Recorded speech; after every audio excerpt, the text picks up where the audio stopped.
Hi guys! There are certain questions that sort of pop up more often than others in comments and messages. One of these questions is, what does it cost to heat the boat using the Refleks stove? I've gotten this question a bunch of times by now, so I thought it might as well do a video that I could then simply refer to.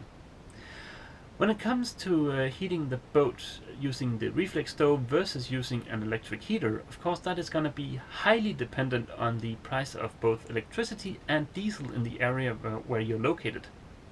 For me, in this marina, it seems to be slightly more economical to heat the boat using the Refleks stove when disregarding the initial cost of the stove. Of course, a Refleks stove is going to be way more expensive than a small ceramic heater, for example. And that is definitely something you should consider if you're only going to be heating the boat while you have access to shore power. During these 2 past months, there's been a lot of really warm days where the temperature has been between 7 and 9 degrees Celsius, which is just crazy for this time of year. During these days, I've had the stove at its lowest possible setting. At that setting, the stove uses exactly 0.12 liters per hour or 2.8 liters of diesel per day. At the current cost of diesel here in Denmark, that turns out to be 23 Danish kroner per day or 731 Danish kroner per month. Now, of course, by this time of year, it's normally below freezing outside. And during my first liveaboard test, I did have some cold days where the temperature dipped below -8 degrees Celsius. Now on those days, I had the stove sort of turned halfway up.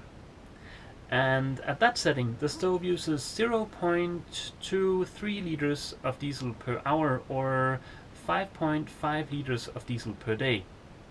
Now, sort of judging by these numbers, a cold month here in Denmark would cost me 1,400 Danish kroner. And I think that is very reasonable. Now, of course, remember that the cost of heating your boat is going to be highly dependent on the cost of electricity and diesel, but also on the size of your boat, how well insulated it is, and of course the weather. If you've got any kind of questions about the Refleks diesel stoves, leave a comment down below. Now, I am in no way affiliated with Refleks, so I'll do the best I possibly can to answer your questions, drawing on my own experiences with the stove. I do try to respond to every single comment, but it seems that there are a few comments that I haven't been notified about. So if you've left a comment and I haven't responded, I'm sorry. Okay guys, that's it for this time. If you've enjoyed this video, please consider giving me a thumbs up. See you! 2.85, no, why? 2.85, what the deuce? On the warmest day, way below freezing outside, and during my oh sorry, per hour, or 5.2, what? Or 2.8 liters of diesel per month. Whoa, per month. Jesus, per day. Once. There's been a lot of really warm days where temperatures have